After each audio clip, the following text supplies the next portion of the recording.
Hi, I'm Kathryn Alexander, and I'm a spinner, a knitter, and a weaver. And I'm here to talk about something I'm really interested in.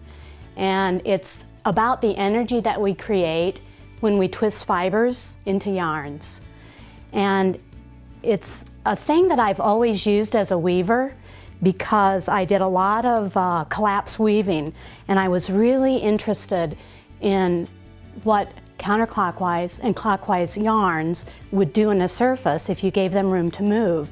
What the energy does in a knit surface is it completely remakes those surfaces. So garter stitch doesn't even look like garter stitch anymore. It almost looks like little diamonds, like a chain mail.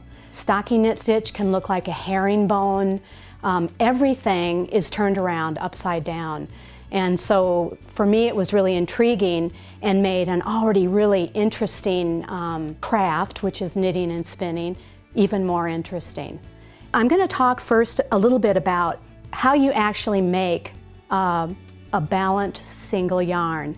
And I love singles for knitting and weaving because your eye can follow the path that a single takes across the cloth surface easily, because as in applied yarn there is no crossover point where the yarns overlap. There's just the one yarn, and it's just easy to follow where everything is going. And they're round, so they're comfortable yarns to wear, and you only have to make one.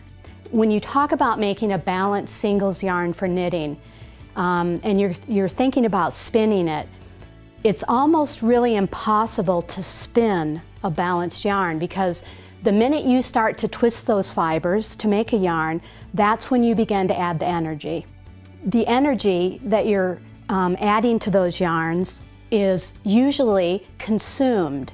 It's either plied, so you would ply it back the opposite direction you initially worked it, or if you're going to use a balanced single for knitting, you would finish that yarn. You would either steam it or you would wash it in really hot water, and that permanently kills off a certain amount of that energy. So making your balanced singles for knitting happens in the finishing, not during the spinning.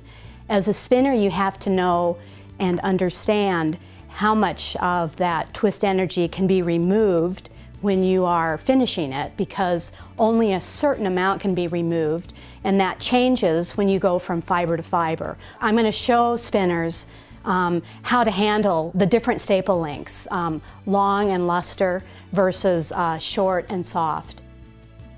How yarn comes off of a bobbin or off of a cone, how it comes off, either if it's coming off clockwise or counterclockwise, how that affects the twist energy level in your yarn.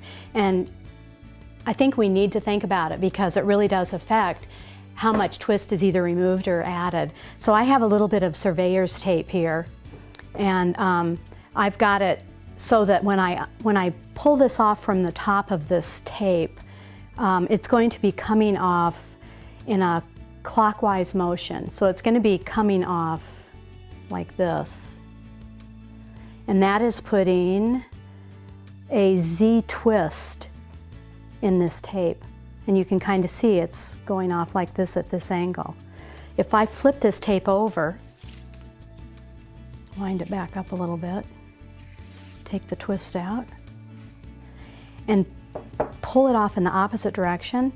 So now I'm going to be pulling it off in a counterclockwise direction. It's going to add an S twist. And you can just see it's leaning left, just like the center of the letter S.